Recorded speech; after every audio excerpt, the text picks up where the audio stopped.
T'as jamais entendu que tu imposes ton régime alimentaire à tes enfants? Ah si, ça je l'entends souvent pour le coup. C'est vrai. Et tu réponds quoi? Mais que oui, bien sûr que je leur impose, mais comme je leur impose l'endroit où ils habitent, je leur ai imposé leur prénom, je leur impose la façon dont on vit en fait. Ça reste un petit peu tabou quand même, la végétalisation de l'alimentation des enfants. Donc voilà, Mhm. moi, mon idée, c'est vraiment de faciliter tout ça. Moi, je respecte vos valeurs, hein. C'est juste que, il va avoir beaucoup moins d'énergie, il va être apathique, peut-être qu'il va avoir des problèmes de croissance. En France, l'assurance maladie parle de 20 à 30% d'enfants qui seraient carencés en fer. Mais on a quand même tendance à penser que ça concernerait que les végétariens et les véganes, et du coup, c'est pas du tout le cas. Aujourd'hui, je vous présente Emily. On a un point commun important. On est toutes les deux mamans et on est aussi véganes. Je sais par expérience que c'est pas toujours évident. Être maman végane, ça soulève souvent des questions. Les gens autour de nous ne comprennent pas toujours, ils se demandent si on fait bien, si les enfants ne manquent de rien, même parfois les médecins ont des doutes. Dans cette interview, on va parler de tout ça simplement et sans tabou. Comment nourrir ses enfants quand on est vegan, comment gérer les doutes, les remarques et surtout comment faire au quotidien. On va aussi aborder un sujet qui concerne beaucoup de parents. Comment végétaliser les repas des enfants même sans être 100% vegan. J'espère que cette conversation pourrait aider, rassurer et encourager d'autres parents qui se posent les mêmes questions. Alors, moi, c'est Émilie. Je suis maman de deux petits veggies qui ont aujourd'hui 2 et 6 ans. Et moi, je suis végane. Alors, je dis que mes enfants sont des veggies parce que à la maison, c'est 100% végétal, mais à la cantine, pour mon fils, c'est plutôt végétarien. Mais voilà, mon but, c'est que tout le monde mange le plus végétal possible. On est une famille quand même, on se définit végane, mon compagnon l'est aussi. Et, euh, et j'ai le projet Petit mais Veggie qui est d'abord un compte Instagram sur lequel j'ai partagé mes connaissances en nutrition, mes découvertes à l'époque quand j'ai commencé en 2022. Et puis aujourd'hui, je travaille avec une diététicienne on a créé des programmes d'accompagnement pour justement aider les parents à végétaliser l'alimentation de leurs enfants, mais en toute sécurité et avec plein de d'astuces et de choses qui font que c'est quand même beaucoup plus simple de le faire parce qu'aujourd'hui, ça reste un petit peu tabou quand même, la végétalisation de l'alimentation des enfants. Donc voilà, Mhm. moi, mon idée, c'est vraiment de faciliter tout ça. Oui, quand tu dis que tes enfants sont euh, véganes ou végés, quelle est la réaction la plus fréquente des gens? Ah, honnêtement, la plupart du temps, il n'y a pas tellement de réactions. Il y en a eu au début de la part de nos familles, alors surtout ma belle famille, on va dire, parce que ma famille, moi j'ai arrêté de manger de la viande quand j'étais très jeune, même si j'ai arrêté de manger de la viande, mais pas du poisson, donc j'étais pas végétarienne. Mais Mhm. j'avais quand même, tu vois, cette idée de protéger les animaux. Et donc, ma famille, ils ont toujours accepté quand même que j'ai une alimentation un petit peu différente. Et puis, ils m'ont jamais embêté. Pour eux, ma famille, mes enfants, c'est moi qui décide. Ma belle famille, ça a été un petit peu plus compliqué. Ils étaient un peu plus inquiets. On a eu des petites moqueries, on va dire, au début. Mais ça s'est assez rapidement tassé, on va dire, les moqueries. Et je pense qu'on a su les rassurer. Enfin, j'ai su les rassurer. Alors, je précise quand même parce que après que moi je sois devenue végane, c'était juste après la naissance de mon garçon, donc en 2020. Et en fait, tout de suite, j'ai voulu que lui aussi, il ait une alimentation alors végétarienne au départ, et puis après donc végétale comme je disais. Mais je trouvais vraiment très peu d'infos, donc j'ai vraiment voulu me former. Donc j'ai passé plusieurs formations en nutrition végétale spécifique pour les enfants. Et après ça, en fait, bah, les inquiétudes que ma belle famille pouvait avoir, en fait, c'était facile de pouvoir les rassurer, en fait, puisque aujourd'hui, la science montre que c'est possible, c'est viable et c'est même meilleur pour la santé d'avoir une alimentation végétale pour les enfants. C'est quoi alors les plus grandes inquiétudes par rapport à cette alimentation? C'est des mythes. On a besoin de manger de la viande, il faut du lait de vache pour le calcium. C'est des choses comme ça. Ça, c'est des trucs que la plupart des gens pensent quand ils connaissent pas. Il y a eu aussi un petit peu quand même à la crèche pour mon garçon. Alors c'était juste une critique, mais je me souviens très bien du directeur qui m'avait dit, parce on lui avait demandé donc de donner une alimentation végétarienne à notre enfant, donc de retirer finalement la viande et le poisson des repas. C'était une crèche municipale et en tout cas en France, du vegan, c'était pas possible. En tout cas, végétarien, là où j'habite, c'est possible. La plupart des crèches, elles font ça. Mais juste, il avait ajouté cette petite phrase. Moi, je respecte vos valeurs, hein. C'est juste que, il va avoir beaucoup moins d'énergie, il va être apathique, peut-être qu'il va avoir des problèmes de croissance. Voilà, donc la petite pique comme ça.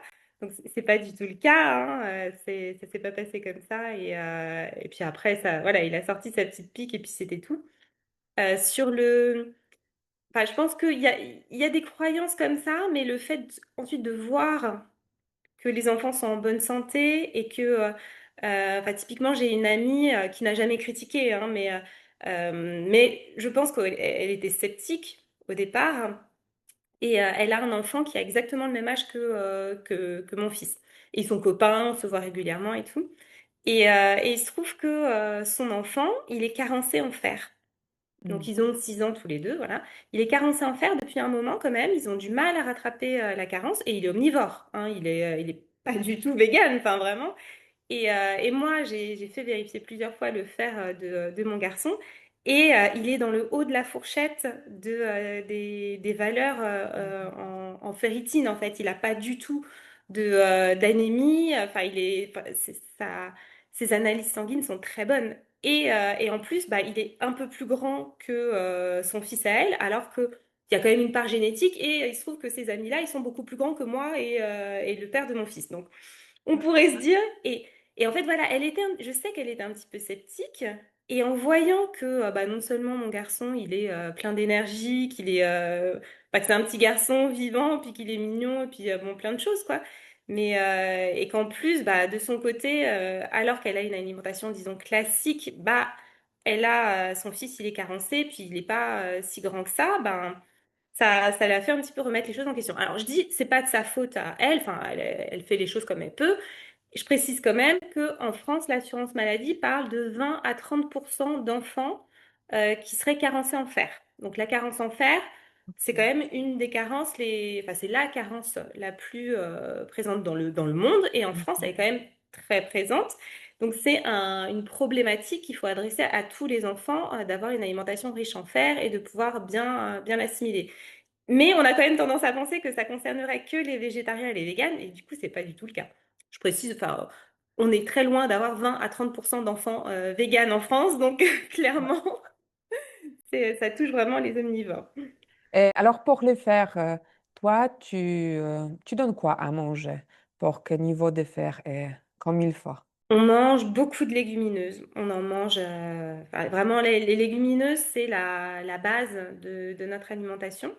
Nous, on en mange vraiment à tous les repas ou quasi. Il y a peut-être que le petit déjeuner où je fais un peu plus simple, mais au goûter, je vais mettre souvent des légumineuses en sucré, enfin en version sucrée, en brownie, en muffin, en choses comme ça. Ouais, ça Mm. pour les enfants, c'est super. Puis même, moi, je trouve ça super bon. Moi, je suis un bec sucré, moi, hein, donc ça, c'est le genre de choses Mm. qui m'intéressent.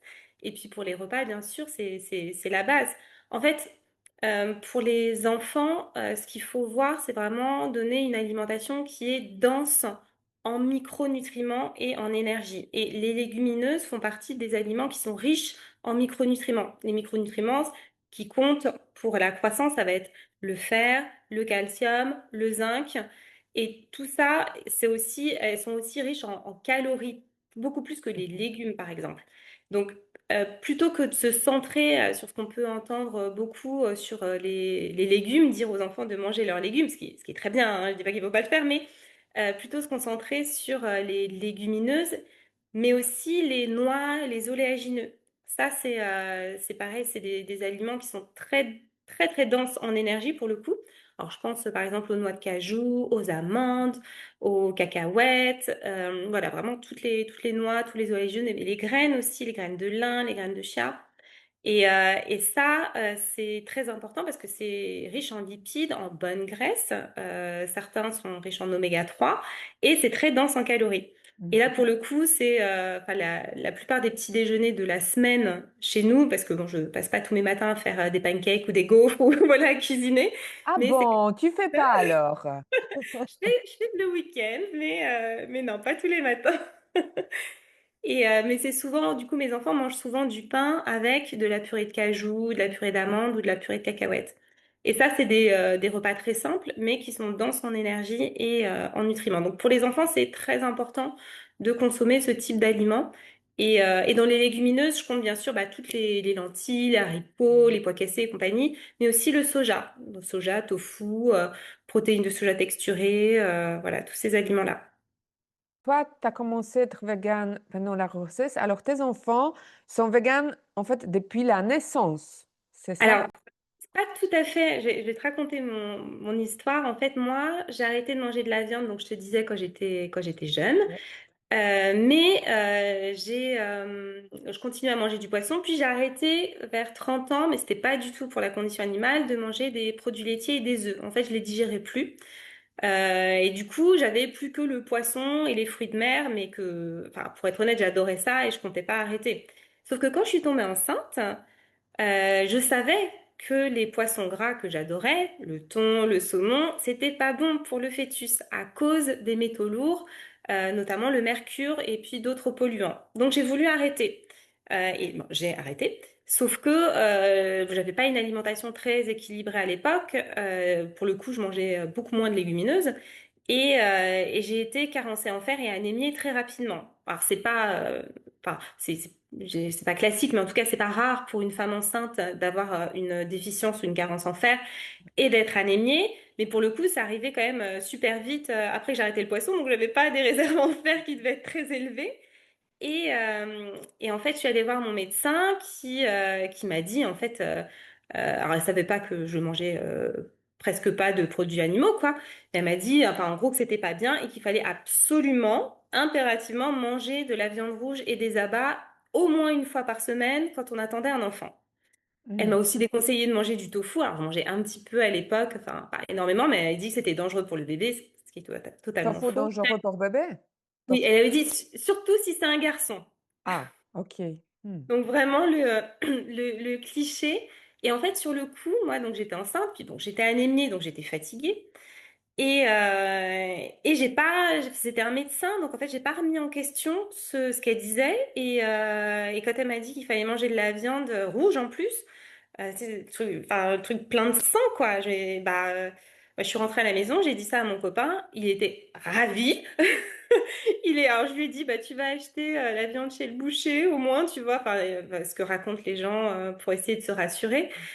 Et en fait, j'ai remangé de la viande une fois par semaine jusqu'aux 3 4 mois de mon fils parce qu'elle avait dit qu'il fallait continuer après. Et en fait, ça m'a mise tellement mal. Vraiment, chaque semaine, alors on mangeait ça la plupart du temps dans des burgers avec mes plein de sauces. Enfin, vraiment, j'essayais de ne pas avoir ce goût de viande, quoi. Et j'étais mal, sauf que j'ai pas réussi à remettre ça en question pendant ma grossesse.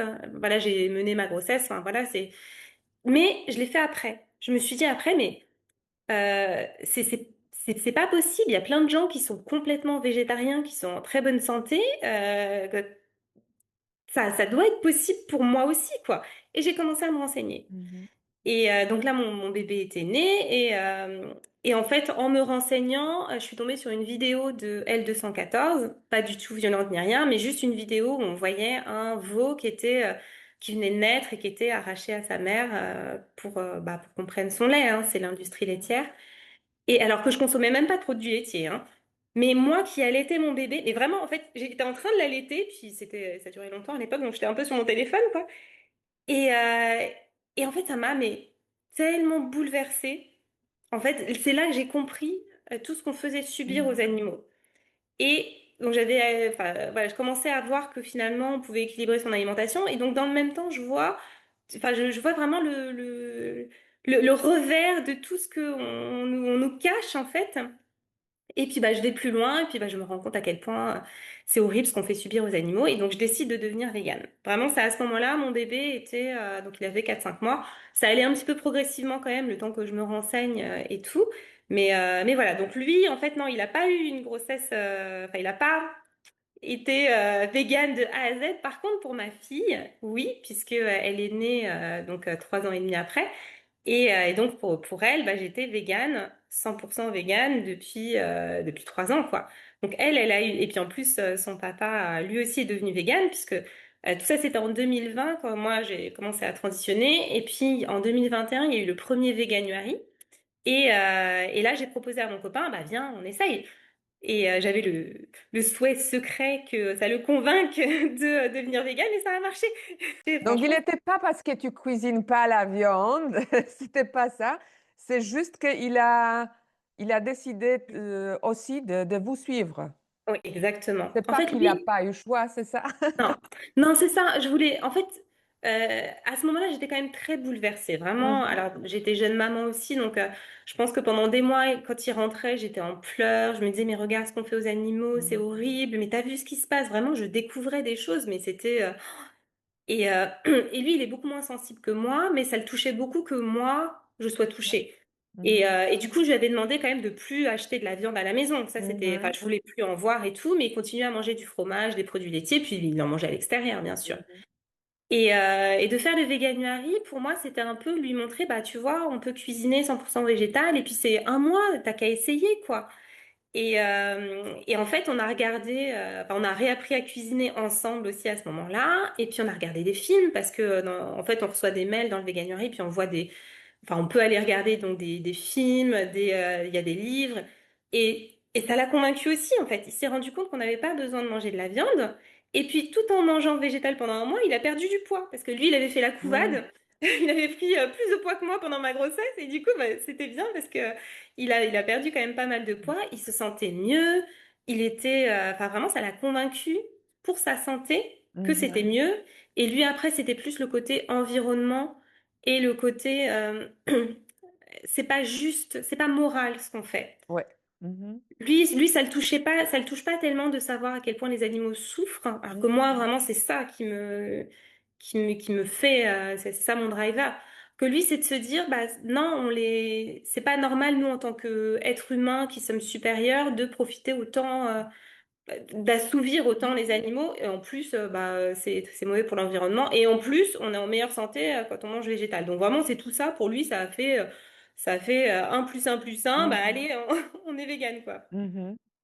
Et donc voilà, du coup, c'est de là qu'on est tous devenus véganes et qu'après j'ai eu ma grossesse, donc ma fille qui, elle, a eu une conception et une vie pour l'instant 100% végétale. Mais tu as changé les médecins pour la J'ai deuxième changé de grossesse. médecin, oui. Clairement, clairement. Et justement, comment les médecins, aussi pour toi, mais aussi pour les enfants, les pédiatres, comment ils ont réagi quand tu as dit que tu aimerais quand même suivre l'alimentation végane, végétale? Alors pour moi, j'en ai pas parlé. Alors j'ai changé de médecin, mais en fait, après je me suis donc formée en nutrition. En fait, j'avais pas ce besoin de renseignement et maintenant je Mm. sais qu'on n'est pas du tout obligé de dire à son médecin qu'on est végane en fait. Et Et donc même pardon, pourquoi tu as aussi commencé, tu as fait la formation? Toi, tu as eu peur, t'as eu peur que tu vas faire quand même certaines erreurs. Et voilà, ici, c'est les enfants, donc alors, j'ai eu, en fait, sans avoir peur, je trouvais pas assez d'informations. Pour d'accord. moi, il n'y avait pas assez. Mhm, Il y a d'ailleurs aujourd'hui, à part moi, enfin, il n'y a pas énormément de contenu. À l'époque, il y avait juste un livre qui existait, qui est très bien. C'était une très bonne base, mais je voulais aller plus loin. Pour moi, c'était pas assez. mhm, C'était pas. Il n'y avait pas assez d'informations fiables. Il n'était pas assez parce qu'il y a énormément d'études quand même qui sortent régulièrement. Depuis, enfin, en 2020, 2021, 2023, il y a eu des études, l'étude Vecchi sur les enfants qui est assez connue et qui a montré, enfin, notamment que c'était encore une fois viable pour les enfants d'avoir mhm, une alimentation végétale, mais aussi sur quel point il fallait être vigilant. Et pour moi, tout ça, ça manquait. Et après, à partir de là, comment on fait pour justement être vigilant, enfin, une fois qu'on a identifié les points de vigilance, comment on fait pour les régler? Et pour ça, pour moi, il me fallait euh, une base fiable et une base une connaissance en nutrition que j'avais pas encore. Donc Mhm. c'est vraiment pour ça que je voulais faire ça. Je n'avais pas, en fait, j'avais pas trouvé de diététicien à l'époque spécialisé en alimentation végétale pour les enfants. Donc je me suis dit, peux me fier qu'à moi-même, donc je vais me former et chercher. Parce que je Mhm. pense que les formations que j'ai faites, c'était des très bonnes bases, mais en fait, la, c'est aussi après toute la formation finalement continue que je fais. Moi, je fais que ça, de faire des recherches et une fois qu'on sait sur quoi se concentrer, bah, il faut connaître les aliments, les profils Mhm. nutritionnels, ce qui est intéressant. Et pareil, les recettes, qu'est-ce que je leur fais à manger en fait? Oui. Parce que au-delà de, enfin, il y avait pas, il y a des recettes qui sont véganes, mais est-ce qu'elles sont riches en nutriments? Est-ce qu'elles sont Mhm. denses en énergie? Et je voulais pas non plus qu'il y ait de sucre raffiné, parce qu'on sait aujourd'hui que notamment les 1000 premiers jours de bébé, il faut éviter de donner des aliments sucrés avec du sucre libre. Je parle pas des fruits ou voilà tout ce qui peut sucrer naturellement, on va dire. Mais et ça n'existait pas. T'as jamais entendu que tu imposes ton régime alimentaire à tes enfants? Ah si, ça je l'entends souvent pour le coup. C'est vrai. Et tu réponds quoi? Mais que oui, bien sûr que je leur impose, mais comme je leur impose l'endroit où ils habitent, je leur ai imposé leur prénom, je leur impose la façon Mhm. dont on vit en fait. De la même manière que on aurait une religion ou qu'on aurait une façon de vivre un peu, enfin, c'est même pas un petit peu différente, c'est juste voilà, nous par exemple on se déplace à vélo, et ben je leur impose quand on se déplace de prendre le vélo. C'est pour moi un mode de vie. Je ne comprends pas pourquoi est-ce que on irait chercher un mode de vie qui n'est pas le nôtre. Enfin, bon, je suis française, j'ai plutôt une culture culinaire française, même si ouais, j'adore manger asiatique, mais ça me viendrait pas à l'idée d'aller chercher des recettes roumaines, je ne sais pas, tu vois, Mhm. pour donner à mes enfants, parce que c'est pas ma culture en fait. Donc, tout ce mode de vie, cette culture, en fait, pour moi, c'est pas imposé, c'est juste vivre la façon dont tu l'entends et évidemment tes enfants ils vont faire comme toi.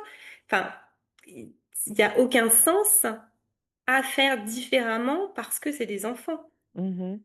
C'est Bah oui, je enfin, comprends. Oui, oui. Mais j'ai... Parce que tes enfants, bon, pour eux, c'est très naturel de ne pas manger la viande, de trouver vraiment la bonne nourriture à la maison. Mais depuis, elles sont à la garderie, l'école, euh, j'en suis sûre qu'elles voient que quand même, les enfants mangent différemment.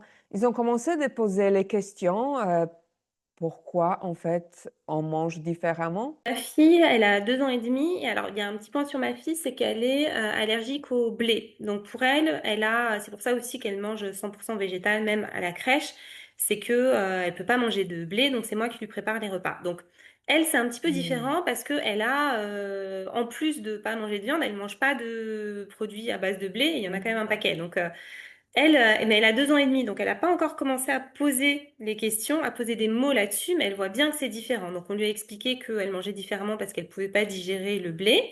Et à la maison, elle entend aussi sur les animaux, mais à 2 ans et demi, enfin, j'attends qu'elle pose la question en fait.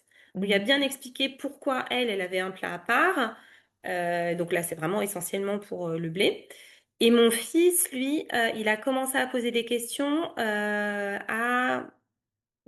à l'école, donc plutôt vers 3 4 ans. Avant, il posait pas du tout de questions. Mhm. Mais ça dépend vraiment des enfants parce que tu vois, une anecdote. Donc, ils enlevaient la viande et le poisson de ces repas à la crèche. Et il y a eu des ratés les fois où, bah, quand c'était pas les dames, enfin, qu'elles étaient absentes, que c'était d'autres personnes qui connaissaient pas forcément, elles pouvaient lui donner de. Il n'y a pas eu beaucoup de ratés, hein, il y en a eu deux. Et dont un où il était en dernière section de crèche et en fait c'est une de ses copines qui a dit, qui s'est levée et qui a dit non, non, non, Raphaël il mange pas de poisson. Et en fait voilà mon fils il avait le Mhm. truc mais il disait rien. Et bon du coup ça dépend vraiment de la personnalité des enfants. Mon fils est plutôt discret à l'école. Mhm. En tout cas, jusqu'à là, il s'affirmait pas trop. Et je pense que voilà, il y a aussi cette idée d'autorité.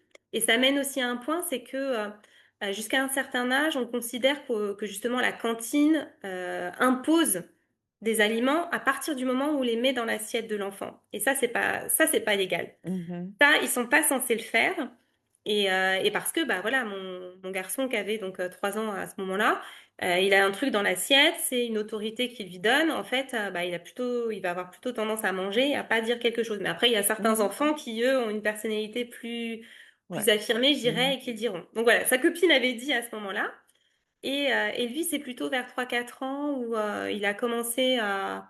C'est même pas à poser de questions, en fait. C'est à dire.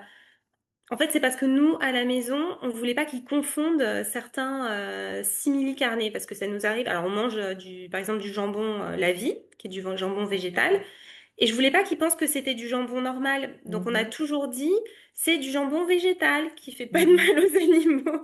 Ça, c'est du poulet vegan qui fait pas de mal aux animaux. Ça, c'est du lait de soja. C'est pas fait avec le lait de la vache qui est pour le veau. Plutôt des choses comme ça. Et au final, il n'a pas posé tant de questions, mais il définissait, en fait, il demandait finalement, est-ce que ça, c'est quand il avait l'impression que c'était quelque chose qui ressemblait à de la viande parce qu'il l'avait vu ailleurs, est-ce que ça c'est vegan, est-ce que ça c'est pas vegan? Ça, il le demande souvent. Mhm. Et après, nous, on lui a lu des livres. Je trouve que c'est un support qui est vraiment, vraiment bien, en tout cas pour les jeunes enfants. Des livres, alors pas vegan, mais en tout cas qui sensibilisent aux animaux vraiment très tôt. Il y a les collections Evalou qui font des super Mhm. trucs. Et à partir d'un certain âge, enfin, il y en a un justement qui montre ce que c'est le mode de vie vegan. Et, euh, et du coup, ça devance un petit peu les questions. Et ça permet d'expliquer que notre mode de vie est finalement un petit peu différent, quoi. Mhm. Tu pourrais après m'envoyer le titre de ces Bien livres? sûr. Ouais, ouais, Je vais l'écrire dans la ouais. description, comme ça. Parce que aussi, il y a, moi je connais les gens qui ont déjà les enfants, mais ils ont mangé la viande depuis toujours. Et maintenant, ils ont envie d'arrêter. Mais ils ont petits-enfants. Et chez les enfants, c'est pas toujours évident. Parce que déjà, on a peur, on ne peut pas montrer tous ces films qu'on nous, on a vus. Oui. Ah oui, clairement, clairement. Donc, quel conseil, toi, tu vas donner à ces parents-là qui ont envie de changer vraiment l'alimentation, mais ils ne savent pas comment faire avec les enfants? En fait, quand l'enfant est jeune, alors ça dépend quand même toujours de la personnalité, mais avant 7, 8, 9 ans, le changement il peut être progressif sans qu'on ait forcément à expliquer, juste éventuellement en attendant les questions. Parce que les jeunes enfants et très jeunes enfants, enfin jusqu'à 3 ans, c'est pareil en fait, il n'y a pas de ils ils vont s'habituer en fait, mais Mhm, ça va faire comme n'importe quel aliment, c'est-à-dire que si l'enfant est par exemple dans une phase de néophobie où il va accepter aucun aliment nouveau, bah, il faut y aller progressivement, il faut y aller avec le jeu, il faut l'exposer de plein de manières différentes. Donc, en fait, pour les jeunes enfants, c'est pas vraiment un problème. Ça va être plus un problème, enfin pas un problème, mais une difficulté à partir, oui, de 9 ans ou à l'adolescence, où là, les habitudes, elles sont bien ancrées et où le côté social, et les habitudes aussi à l'extérieur vont être plus présentes et où l'enfant peut avoir peur d'être stigmatisé. Donc là, ça peut être un peu plus difficile. Je pense qu'il faut aussi attendre les questions et voir en fait le degré de maturité sur lequel est l'enfant et puis surtout y aller vraiment progressivement. Je pense que le plus important, c'est d'exposer son ressenti, son point de vue et pourquoi on veut que pour sa famille, on arrête de manger de la viande. C'est mhm, hyper important de poser les bases de la communication comme ça, en disant, voilà, j'ai découvert que la façon, bah, voilà, je donne un exemple, mais la façon dont on traite les animaux, c'est pas normal, c'est pas moral. Je ne souhaite plus y participer. Je souhaite que notre famille n'y participe plus parce que chaque chaque action, en fait, a une répercussion positive sur les animaux. On peut faire quelque chose et j'aimerais qu'on commence maintenant. Et après, voilà, chez les enfants, on peut les laisser parler, voir quelles sont les peurs qu'ils peuvent avoir aussi. s'ils en ont, et puis les régler progressivement en fait. Si c'est mais non, c'est pas bon, bah, faire découvrir des plats nouveaux.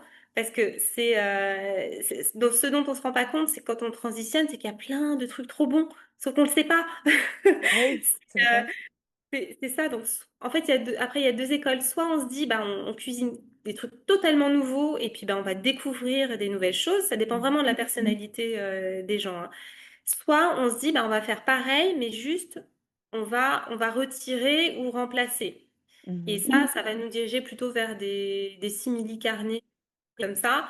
Ça peut être déceptif parfois, mais en tout cas, ça peut dépanner. Il y a un conseil que je donne qui est pas mal, je trouve, c'est de se diriger vers les plats végétaux qu'on aime déjà. Il y en a forcément. Je sais pas, je Mhm. pense le houmous, moi, j'adorais ça, le houmous Ouais. avant. Bah là, on en mange tout le temps. Je pense qu'on en mange toutes les 2 semaines, des grosses plâtrées de houmous. Et par exemple, ça, bah, du coup, en faire plus souvent. Et si c'est par exemple le houmous, faire du houmous de lentilles ou à Mhm. d'autres saveurs qu'un houmous classique. Et se concentrer sur les choses végétales et se concentrer aussi sur les plats sur lesquels on peut rajouter, disons, un bonus entre guillemets animal. Euh, Mhm. Par exemple, on peut faire une quiche classique, on va Ouais. dire. De la remplacer d'ailleurs, de remplacer le lait par du lait de soja, franchement, c'est hyper simple. Enfin, ça se cuisine pareil, ça a quasiment le même goût. Donc, on fait ce switch-là. Et on peut se dire, bah, sur ceux qui ne sont pas encore prêts, on rajoute quelques lardons. Et puis, pour les autres, on rajoute des lardons végétaux. Ouais. Ça fait un plat, disons, familial bah, peut-être qu'on consommait régulièrement et qui va être végétal, ou le plus végétal possible. Et s'il y a des membres de la famille, bah, dont les enfants ou le compagnon, voilà, ils veulent pas passer au 100% végétal tout de suite, ça fait qu'on peut rajouter après, mais l'essentiel est quand même végétal. Mhm. Et progressivement, on va pouvoir se diriger vers une alimentation qui est la plus végétale possible. Ouais. Et donc ça, voilà, enfin, concrètement, je pense qu'il y a différentes techniques. On peut les adapter en fonction de bah, sa personnalité, la personnalité des membres de sa famille et de ce qu'on a Mhm. envie de faire, quoi. L'idéal, ça reste, je pense, d'être accompagné, on va dire, puisque voilà, enfin, tu disais, des fois, on a peur de mal faire pour les enfants. Enfin, moi, c'est pour ça que j'ai créé mon compte Instagram au départ et qu'on a créé des programmes d'accompagnement avec Astrid qui est diététicienne. C'est justement pour ne pas faire d'erreurs et ne pas donner les aliments, pas en tout cas composer une assiette riche et dense dès le départ. On donne Mhm. aussi évidemment plein de recettes et plein d'idées cuisine et aussi on a toute une partie justement pour végétaliser, pour transitionner en famille. Mhm. Et d'avoir ça, je pense que ça facilite grandement les choses, hein. Franchement, Mhm. de la même manière que moi, j'ai trouvé que le véganuary, qui était un mouvement un petit peu social, c'est ça qui avait fait passer mon copain dans le côté végétal, mais ça avait accéléré pour moi les connaissances en cuisine aussi. Et donc profiter voilà, de soit ces élans sociaux, soit des personnes comme moi qui font des choses pour accompagner les gens. Enfin, je suis pas la seule. Enfin, donc je parle pour les familles et les enfants, mais pour les adultes, il y en a plein, hein, des créateurs de contenu qui peuvent faire des choses super. Et je pense que c'est vraiment une aide de se faire accompagner comme ça. Et si besoin, en plus, par un diététicien, une diététicienne qui est formée en alimentation Ouais. végétale. Moi, par exemple, quand j'ai commencé et j'ai découvert plein de recettes, au départ, je pensais que tout sera super difficile. En fait, maintenant, quand je fais les crêpes, je comprends pas pourquoi les gens, ils ajoutent des œufs dedans, en Et fait. oui, ça sert à rien. Donc, c'est beaucoup plus simple. Il y a les recettes aussi qui, en fait, sont beaucoup plus simples à préparer quand elles sont végétales. Bien Il y a sûr. moins des ingrédients même Oui. que les recettes traditionnelles. Donc, et même quand on invite les copines de ma fille viennent ici et mangent les crêpes, pas de différence, en fait. Bah oui. Voilà. Mais on sait très bien aussi on peut manger végétal et avoir les plats bien équilibrés, mais aussi, il y a une alimentation végétale pas bien équilibrée. Oui. Alors, Comment tu fais la différence entre les 2? Surtout quand on voit les assiettes des enfants. Hem, Comment toi tu fais menu de la journée pour tes enfants? Alors, comme je te disais, pour moi, les légumineuses, c'est la base. Mmh. Il y a des légumineuses ou éventuellement, si vraiment il n'y a pas, c'est des oléagineux dans chacun des plats. En fait, pour un repas équilibré, il faut des aliments riches en protéines végétales, des céréales ou des féculents, et puis des fruits ou des légumes. Mmh. Et des légumes, enfin, ou les deux. Et en fait, pour nous, la différence, en fait, pour un enfant, ça va être la structure de l'assiette. C'est qu'en général, on recommande que l'assiette soit composée de 2 tiers de légumes et de fruits, à peu près. Enfin, et nous, c'est plutôt de dire il y a 1 tiers d'aliments riches en protéines, 1 tiers d'aliments riches enfin, de céréales et de féculents, et 1 tiers de fruits et légumes. Parce que les aliments riches en protéines végétales, donc ça va être les légumineuses, les oléagineux Mmh. essentiellement, et tout ça, c'est dense en micronutriments. Et Mmh. ça, donc c'est ça qui est super important. Dense en micronutriments et en énergie. Et en Mmh. fait, je pense que c'est ça l'erreur principale des parents, mais même pas que des parents véganes ou végétariens, c'est qu'ils veulent absolument faire manger des légumes à leurs enfants. C'est bien d'en manger un peu, mais en fait, un enfant, il a un petit estomac et il a beaucoup de besoins. Et c'est vrai que les produits animaux sont plus denses en nutriments et en énergie, surtout en énergie que certains végétaux. Mais du coup, si on leur donne, si on les force en plus, parce que la plupart, ils sont quand même pas hyper volontaires à manger des brocolis, mais voilà, si on les, il y a plus de place en fait pour des aliments qui sont denses en énergie et en nutriments, ben c'est pas une assiette équilibrée pour eux. Donc c'est pour Mmh. ça que la structure de l'assiette, elle doit être repensée. Pour moi, elle devrait être repensée pour tous les enfants, mais en particulier pour les enfants véganes et végétariens. Et Mmh. donc, la première erreur pour moi, c'est de baser un repas, disons, sur des légumes, surtout des légumes, enfin des légumes verts. Il faut des aliments qui sont denses en énergie. Et à partir de là, il y a quand même pas mal de subtilités. Alors pour moi, c'est automatique. Enfin, maintenant, c'est mon travail. Donc vraiment, je fais que ça. Je trouve ça facile. Mais en gros, le conseil, donc, c'est de prévoir donc une grosse part pour les aliments riches en protéines à chaque repas, de manger coloré, parce que Mmh. on a besoin quand même d'aliments qui ont des vitamines, en l'occurrence, qui sont différentes. Et ça, la couleur de l'aliment, elle va renseigner là-dessus. Il faut aussi un aliment qui est riche en vitamine C, et ça participe à bien absorber le fer et le zinc, en l'occurrence. Et tout ça, moi, j'y réfléchis. Alors, tu vois, je te donne l'exemple qu'on a mangé hier. Alors, parmi les plats qu'on mange le plus souvent, nous, il y a le houmous et le dal de lentilles corail, parce que c'est facile, tout le Ah, monde chez aime. moi aussi aujourd'hui. Ah oui, c'est trop bon. C'est bon, c'est facile. Et tu vois, moi, le dalle de lentilles corail, je le fais, je mets des pommes de terre dedans. Et puis, on presse toujours un citron dessus. Donc, en fait, on a donc les légumineuses, on a les féculents, et puis on a de la vitamine C pour bien absorber le fer. On a le lipide parce qu'il y a du lait de coco aussi dedans. Et du coup, pour le dessert, bah, je vais être assez libre en fait de choisir soit un fruit. Mmh. Bah, pour le coup, c'était une pomme sur laquelle on avait mis de la purée d'amande. Et tout ça, ça fait en fait un repas qui est bon, vraiment. Enfin, vraiment, mes enfants, ils adorent ça, hein. Donc, je pense que, Mmh. tu vois, pour te dire si les parents qui sont en transition végétale, le dalle de lentilles corail, c'est un winner. Combien du temps tu passes en général dans la cuisine, par Allez, jour? moi, je passe très peu de temps. Ça, C'est pour le vrai. coup, mais très peu de temps. Vraiment, bah, le dalle. Alors, on a un robot, donc c'est peut-être un peu plus simple parce qu'une fois qu'on fait cuire, en fait, il faut couper, rincer les lentilles. Je pense que le dalle, il prend 10 minutes de préparation. Et après, il est dans le robot et ça tient au chaud, donc c'est cool. Donc, pour les repas, en fait, du soir, vraiment, je passe vraiment très rarement plus de 15-20 minutes, mais grand, grand max. Et enfin, tu vois, les recettes que je propose, pour le coup, à aucun moment je dis que c'est des recettes qui sont top niveau, mais alors c'est en fait le juste milieu entre peu de temps passé, bon équilibre et goût qui est apprécié des enfants Mhm. et de moi aussi, hein, en tant qu'affaire. Mais comme je te disais, moi, je suis un bec sucré et j'étais une enfant très sélective et je suis restée une adulte sélective. Donc je me dis, souvent, quand moi j'aime, il y a des chances que mon fils qui est très sélectif, s'il soit un petit peu pareil. Ma fille, elle est beaucoup moins. Mon copain aussi, ils ont beaucoup plus de goût.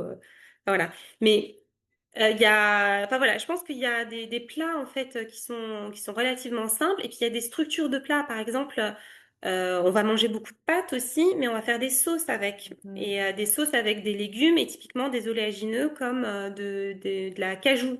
Donc en fait, bah, il faut le mixeur. On mixe les légumes avec ou même pas forcément les légumes. On peut faire une sauce aux haricots blancs et ça pareil, ça prend 5 minutes. En fait, tu comptes faire cuire les pâtes, alors pour rester devant, pour après les égoutter, bah, t'en as pour 15 minutes en tout, mais pendant ce temps-là, tu mixes en fait le tout. Et en fait, tous mes plats de la semaine, parce que personnellement, j'arrive pas à faire de batch cooking. Je me prépare, moi je fais du batch forward où je cuisine beaucoup et tu vois, mon dal, bah, il va faire au moins 2 soirs. Mhm. Je fais une grande quantité. La sauce, pareil, je vais aller soit en mettre au frais pour une autre fois dans la semaine, soit je le congèle. J'ai essayé, je congèle tout.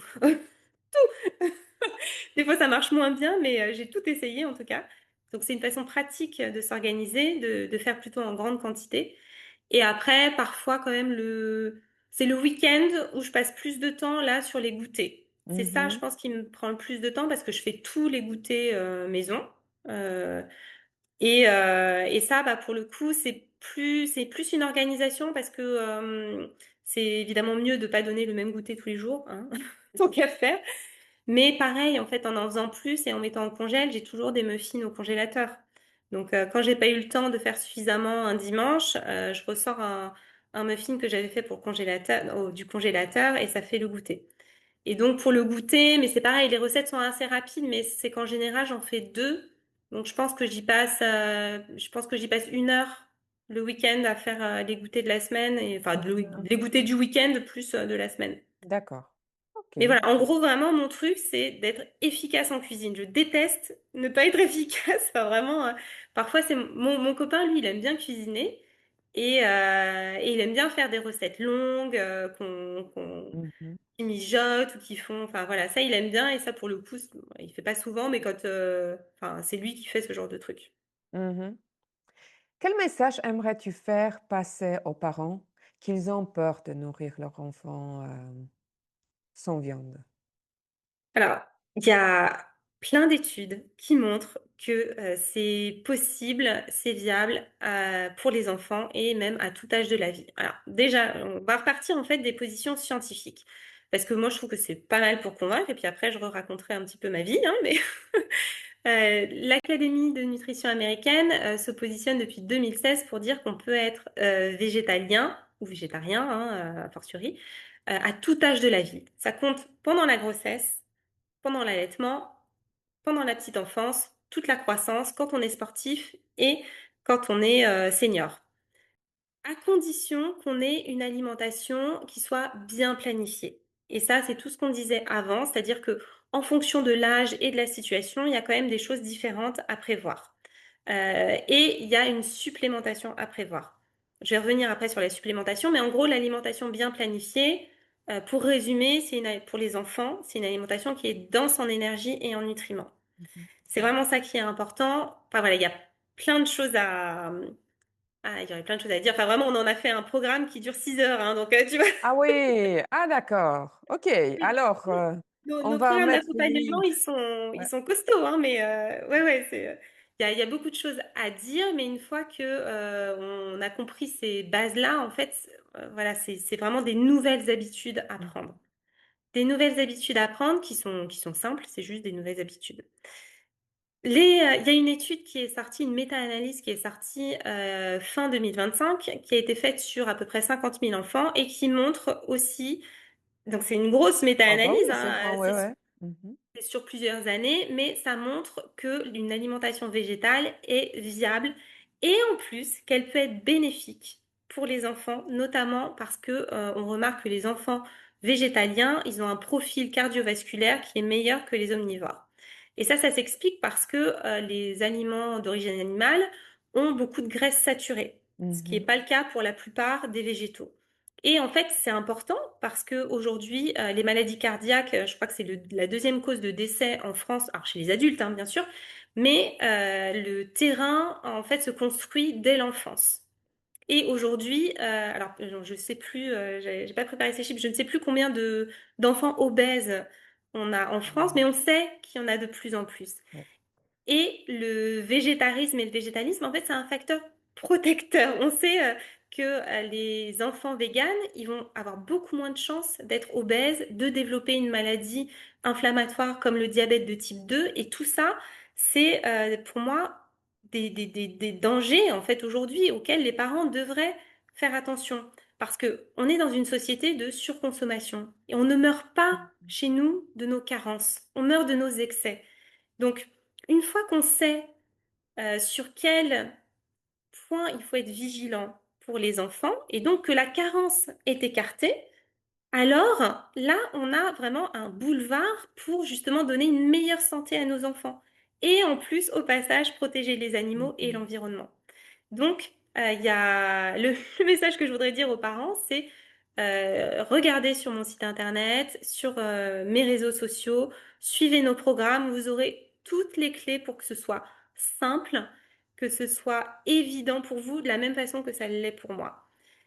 C'est tout ça, c'est pour l'alimentation à bien planifier. Je précise quand même que, il y a une supplémentation à donner aux enfants, tout comme les adultes. La supplémentation, c'est la vitamine B12. À partir du moment où on réduit significativement la consommation des produits animaux, il faut se supplémenter. Pour les enfants, c'est encore plus important parce que, alors surtout si c'est dès la naissance, mais bon, ça marche aussi pour les enfants jeunes. Enfin, c'est que les adultes, si on a consommé des animaux pendant longtemps, on a des réserves de B12 dans le foie qui peuvent durer parfois plusieurs années. Donc on peut ne pas se supplémenter et dire bah moi je vais bien machin, mais la carence elle va venir à un moment, hein. Mhm. C'est pour tout le monde comme ça. Sauf que pour les enfants, bah, soit ils n'ont pas de réserve, soit ils en ont très peu, et donc ça peut être dangereux pour eux de ne pas se supplémenter. Donc ça, c'est quand même la première chose. Et ce que j'entends beaucoup, c'est des parents qui ne veulent pas supplémenter leurs enfants parce qu'ils pensent que c'est pas naturel. Mhm. Et alors ça, moi j'ai une réponse. Alors enfin, j'ai plein de réponses d'ailleurs. C'est la première chose, c'est que on conseille de supplémenter tous les enfants en vitamine D. Mhm. Ça, parce que on sait que enfin, la plupart des gens sont en carence de vitamine D. La vitamine D, elle est synthétisée par le soleil, et donc déjà en France, à Paris, de mars à octobre, il n'y en a pas assez, c'est pas possible. Et le reste de l'année, on n'en a pas assez. Puis en plus, on conseille quand même d'éviter de trop exposer les enfants au soleil. Donc voilà, vitamine D, c'est une supplémentation. On n'en trouve Mhm. pas dans l'alimentation, ou quasiment pas en fait. Enfin, pas suffisamment, ça c'est clair. Et donc il faut supplémenter. La deuxième chose, c'est que il y a des supplémentations indirectes. Et ça, pareil, on ne le sait pas. C'est que les parents qui disent je veux pas supplémenter mon enfant, mais si l'enfant il mange des plats salés qu'on sale à la maison, avec du sel de table, en fait, le sel de table, il est iodé. Mhm. Et la première source d'apport en iode en France, pour tout le monde, la population générale, c'est les produits laitiers. Pourquoi? Parce que les produits Ah, laitiers, on nettoie en fait le pied des vaches avec des solutions à base d'iode. Et l'iode se retrouve dans le lait. ah bon? Et ouais. L'iode se retrouve dans le lait, et du coup, c'est ça qui fait l'apport essentiel aujourd'hui des personnes. En fait, du coup, les personnes végétariennes sont a priori pas à risque de manquer d'iode vu qu'elles consomment des produits laitiers. Donc, Hmm. il y a ça. Donc, tout ça, c'est de la supplémentation indirecte. Et pour la B12 spécifiquement, on sait qu'il y a, je crois que c'était 80% de la vitamine B12 produite dans le monde qui est à destination des animaux. Mhm. Pourquoi? Parce que les animaux, bah, ils vivent plus, enfin, ils vivent dans des environnements d'élevage intensif où il n'y a aucun de leurs besoins naturels Oui, c'est vrai. qui est respecté. Bah ouais, et en fait, on est obligé de les supplémenter Mhm. en tout. Alors, on leur donne des suppléments en vitamine B12 et en toutes les vitamines, mais on leur donne aussi plein d'antibiotiques qu'on mange derrière, hein. Donc, il n'y a pas Mhm. que la vitamine. Donc finalement, de manger des animaux, c'est une supplémentation indirecte.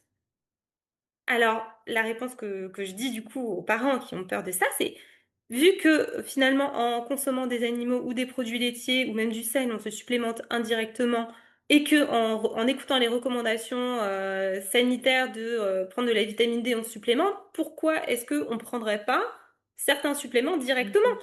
Mhm. Ouais, C'est plus simple. oui, c'est vrai. Et donc voilà, donc ça fait quand même, c'est les supplémentations Mhm. qu'il faut ajouter. Alors quand on est vegan, voilà, il y a Le l'iode. calcium. Le calcium, alors c'est pour les enfants, moi je le conseille, je conseille d'utiliser des laits végétaux supplémentés en calcium. Mhm. Ouais. Parce que comme je disais tout à l'heure, en fait, les légumes verts sont riches en calcium, mais c'est quand même des aliments qui sont pas denses en énergie. Et puis surtout, on sait que les enfants, ils vont rarement aller manger 200 grammes de brocoli, même s'ils aiment ça. Voilà, c'est Ah, pas. mais pour moi, c'est pas le cas parce que moi, j'en peux Non. plus brocoli. Les miens, elle adore brocoli et j'en peux plus même l'odeur de brocoli déjà à la maison parce que c'est tout le temps. Alors, chez moi, C'est c'est drôle. pas le cas. Avec les autres, peut-être, ouais, le chou Bruxelles, ouais, mais brocoli, j'adore. Mais oui, je sais de quoi oui, oui, je comprends de quoi tu parles, ouais. Mes enfants aiment bien le brocoli aussi, mais il y a Ouais. quand même plein de légumes verts qui passent pas. Et voilà. Et en fait, il y a les aliments qui sont riches en calcium, ça va être il y a les légumineuses qui sont riches en calcium, mais les légumes verts et notamment les légumes verts, bah ça, pour un adulte en fait, qui pourrait suffire pour avoir assez de calcium, même si ça peut être, enfin, voilà, faut quand même en manger beaucoup. Mhm. Mais voilà, enfin, ça fait partie des subtilités. Il faut avoir une alimentation qui contient des aliments riches en Mhm. calcium. Mais pour les enfants, c'est plus simple de leur donner en plus du lait végétal qui est enrichi en calcium. Et soja Voilà. et tofu pour les enfants. Oui. Tu Et réponds? voilà. La question, si c'est dangereux, c'est ça? Oui. Moi, j'ai pas peur. Moi, j'ai pas peur. Moi, chez moi, elle mange, mais je demande parce que je sais que j'entends aussi tout le temps que oui, mais soja, c'est pas bon pour la santé, donc voilà. Ouais, ça c'est, enfin pour moi la France a la position la plus dure face au soja, surtout là depuis le positionnement de l'ANSES, oui l'année dernière dessus. Donc c'est pas facile de contrer ça. On sait que les études épidémiologiques en fait sur les humains, elles montrent pas d'effets négatifs du soja et des isoflavones en particulier. On sait qu'il y a des populations qui en consomment depuis des millénaires et au contraire qu'ils semblent avoir des mesures de protection en fait sur certaines maladies. Et pourtant, on se base encore sur des études qui ont été faites sur des animaux. Alors, je crois que c'est pas sur des souris, je sais plus quels animaux, pour dire ça aura les mêmes effets que sur l'homme. En fait, d'un point de vue scientifique, c'est pas normal de se baser sur des études qui sont passées sur les animaux parce que les animaux réagissent pas comme nous, en fait. Il y a un exemple, enfin, l'ONAV, c'est un groupement de médecins justement qui se base, et en l'occurrence sur le soja, il donne un exemple que je trouve qui est très parlant. C'est que pour le soja, c'est un petit peu comme si on donnait du chocolat à un chien. Alors je crois que un chien de taille normale, il peut prendre jusqu'à 100 grammes de chocolat et après il meurt. En fait, ça l'empoisonne. Il y a je ne Mhm. sais plus quelle substance dans le chocolat qui va l'empoisonner. Euh, Personnellement, je mange 100 grammes de chocolat, je me porte très bien, hein. Donc, Ouais. en fait, on ne peut pas appliquer tous les principes qu'on voit sur les animaux aux humains parce Mhm. que on n'est pas la même espèce, en fait, Mhm. tout simplement pour ça.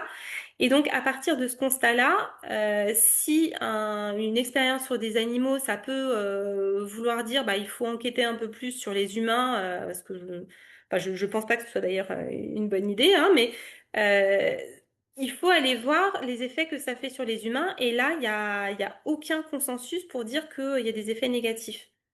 Et puis dans certains pays, enfin au Canada, on recommande aux parents de donner du tofu, enfin du soja, dès les 6 mois de l'enfant, justement pour prévenir un risque allergique plus tard. Donc ça, c'est vraiment une position très franco-française et une peur qui, je pense, qui est vraiment pas fondée.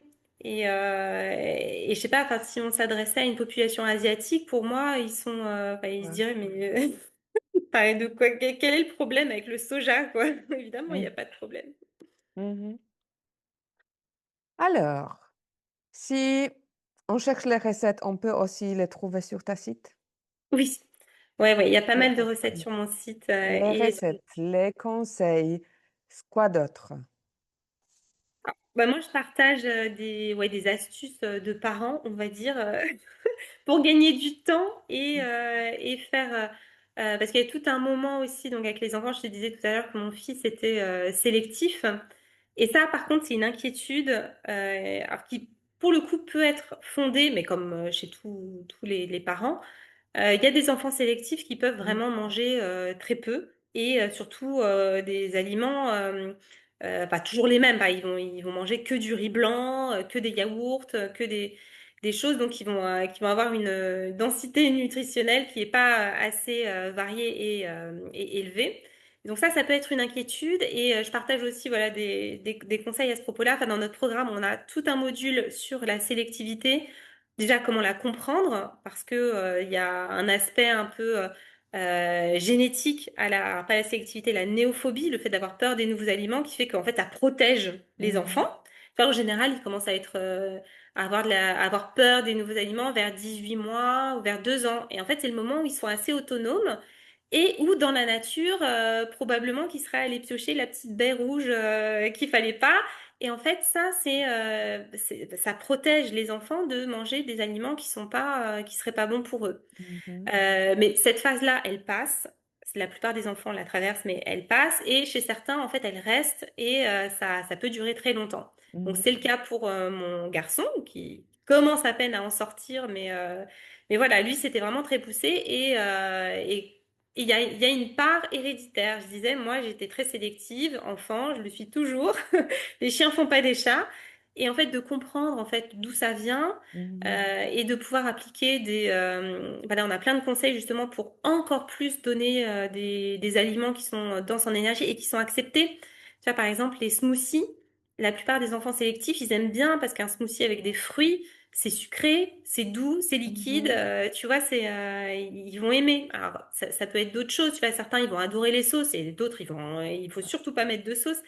Mais il y a des techniques et des stratégies pour amener progressivement l'enfant à apprécier les nouveaux Mmh. aliments. Donc, il y a des choses à faire à court terme, moyen terme et surtout à long terme. Enfin voilà, il y a plein de techniques à faire, en tout cas court et moyen terme. Et à long terme, ce qui est important, c'est de ne pas stresser et de se dire que c'est pas une bataille de la nourriture, mais qu'il faut donner une relation saine avec la nourriture à notre Mmh. enfant. Parce que le danger, tu vois, c'est de dire tu manges tes légumes ou t'es puni, ou si Oui. tu manges pas si tu manges pas ça, t'as pas de dessert. C'est pas bon pour la relation avec la Mmh. nourriture. Ça met les aliments, disons, enfin les aliments sucrés sur un piédestal, les aliments sains entre guillemets. Bah, ça va plutôt pousser les enfants à les rejeter, quoi. Mmh. Donc voilà, je donne aussi des conseils comme ça sur mon compte, en tout cas sur des aliments que les enfants plutôt sélectifs vont apprécier et qui sont bah, utiles parce qu'ils vont être denses en nutriments et en énergie. Mmh. Super. Comment ça s'appelle, la site où on peut trouver tout ça? C'est petitmesveggies.com Super. et mon compte Instagram, c'est petitmesveggies. Et je travaille donc avec Astrid Prévost, qui est diététicienne, et donc avec qui on a fait ces programmes dans lesquels on va quand même beaucoup plus loin, parce qu'évidemment, c'est pas, on peut pas tout faire juste avec des posts sur les réseaux Ah sociaux ou, non, pas du tout, c'est vrai, ouais. voilà.